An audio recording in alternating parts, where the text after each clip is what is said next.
Rahim welcome back to we teach and उम्मीद है कि मेरी वी टीच फैमिली बहुत अच्छी होगी एंड अच्छा पढ़ी होगी।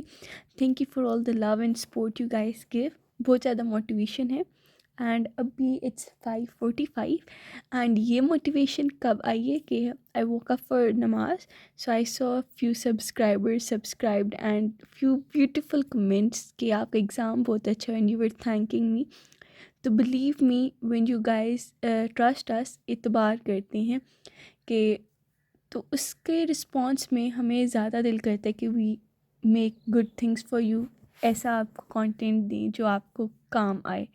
सो विदाउट वेस्टिंग आवर टाइम हम जंप अप करते हैं अपने guess paper. It's of class 9th and I hope आपका एग्ज़ाम, इफ़ यू आप अगर तवज्जो से ये करें तो बहुत अच्छा होगा। सो ये 9th क्लास का है। So do subscribe, like our YouTube channel and keep supporting us and sharing your thoughts and love this way. So coming up to the chapter 1 we have, हम देख लेते हैं अपने important topics class. wait a minute. So हमारे important topics हैं ideology, derivatives, source of ideology, Pakistan ideology, significance of ideology, role of Sir Syed about two nation theory, Allama Iqbal about Pakistan ideology. ठीक है, मतलब we are getting an idea कि ideology वाला topic, that big one is very important. उससे short plus long दोनों both important है. Sir Syed Ahmed Khan for long is very important. आगे मैं आपको बताती हूँ कि how to score full marks in long, क्या टेक्टिक्स होती हैं जो टीचर को अट्रैक्ट करती हैं to give you full marks. तो आपने ये देख लिए, हम पहले वो चीज़ डिस्कस करते हैं। अब आपके पास एक लॉन्ग क्वेश्चन आ गया है, तो आपने क्या करना है, ये आंसर आपने फर्स्ट ऑफ ऑल एक हेडिंग डालनी है, लाइक पाकिस्तान आइडियोलॉजी। फाइन, तो ये आप डबल अंडरलाइन कर लीजिए। एंड आपका ये कितने मार्क्स का पेपर होता है, क्वेश्चन सॉरी 8 मार्क्स का होता है ना। तो दिस मीन्स आपके पास 8 हेडिंग्स शुड बी कंपल्सरी। तो पहली चीज़ आपका होगा बैकग्राउंड। ठीक हो गया, ये क्या है आपका बैकग्राउंड, जो पहला पॉइंट। फिर आप लिखें आगे आइडियोलॉजी की डेफिनेशन, जो भी पॉइंट्स इन 2, 3, 4, 5, 6, नेक्स्ट पेज पे 7, देन 8, देन 9, 8 ओके। अब जब 8 पॉइंट्स आप लिख लेंगे, जो 9 होगा आपका वो होगा कंक्लूजन।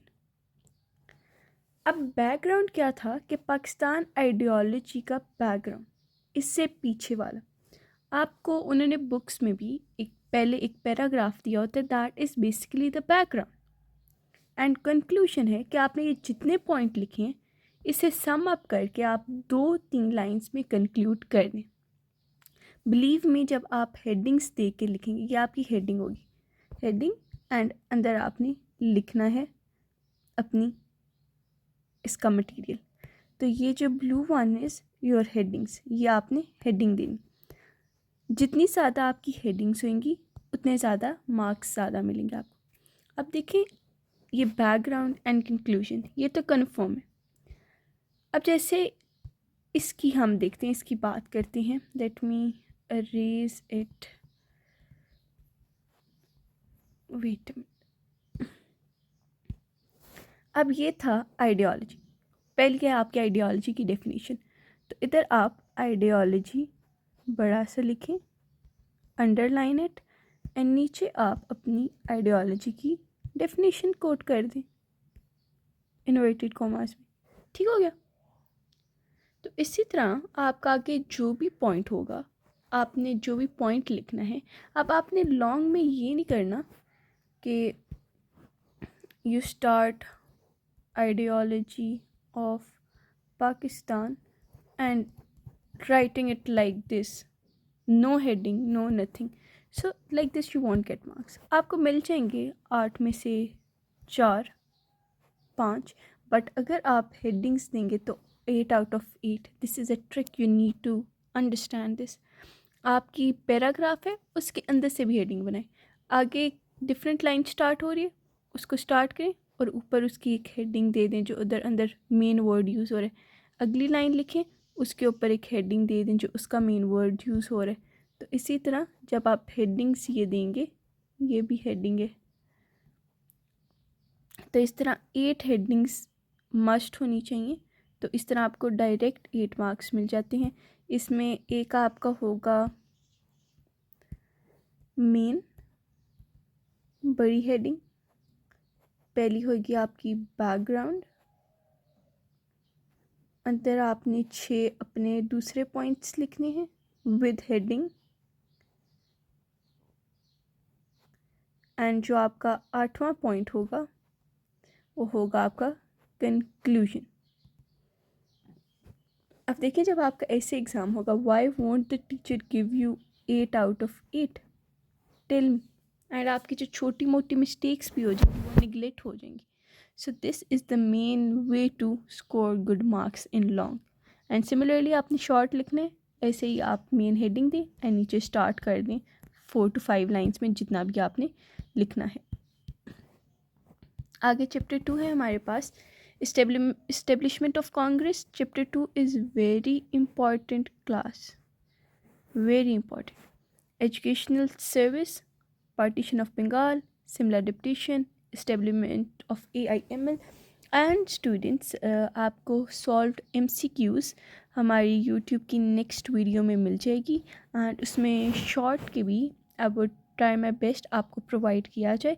बट जो ये टॉपिक्स हैं, अगर आप इनको बहुत अच्छी तरह कर लें, आपका long plus short plus MCQs बहुत अच्छी तरह कवर हो जाएंगे. Khilafat movement, this is very important. Lucknow pact, proposal of Cripps mission, short में आ जाते हैं ये दोनों बच्चों, दीज टू. सो आगे है आपका Shimla conference, this can also come in short. Cabinet mission plan भी आ सकते हैं 3 जून. लाहौर रेजोल्यूशन. अब ऐसे नहीं है कि आपका वो पूरा बिग आ जाएगा, उसके अंदर से सम फ्यू मेन पॉइंट्स. तो आपको इतना ख़ुद भी आइडिया हो जाता है कि जो ज़्यादा 1.5 पेज के वो लॉन्ग के लिए है, एंड जो एक पैराग्राफ में है 5 to 6 लाइन वो शॉर्ट के लिए है. तो इस तरह आपने अपनी अच्छी तरह तैयारी करनी है. तो जो आई हैव मार्क्ड ये शॉर्ट में भी इम्पॉर्टेंट है and overall this is important for long. In chapter 3 we have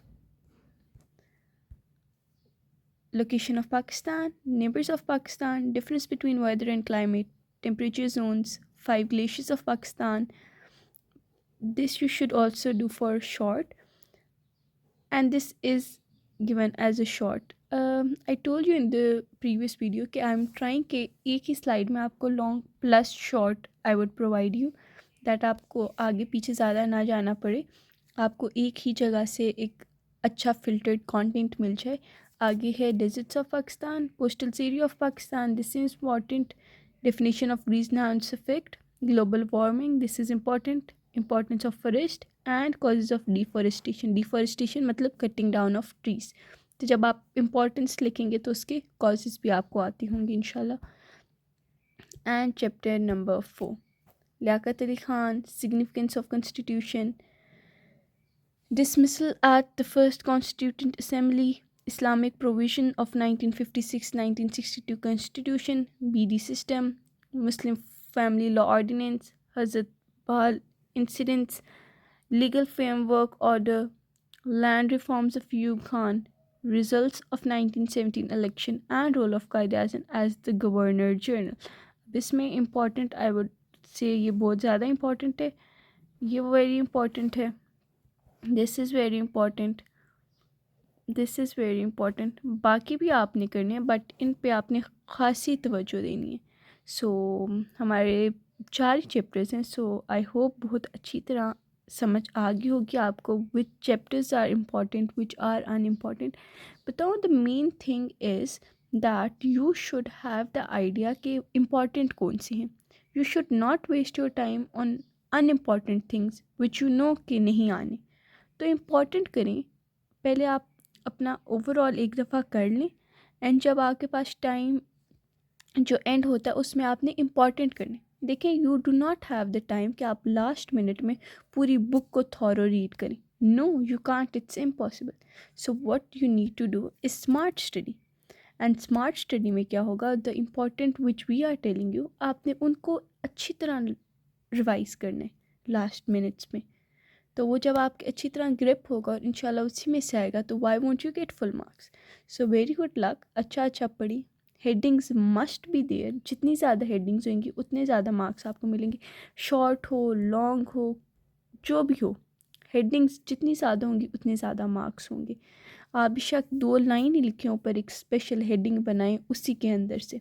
तो if you like the video, give it a thumbs up, subscribe, and keep sporting and smiling the way you are. Allah Hafiz. A very good luck to each one of you.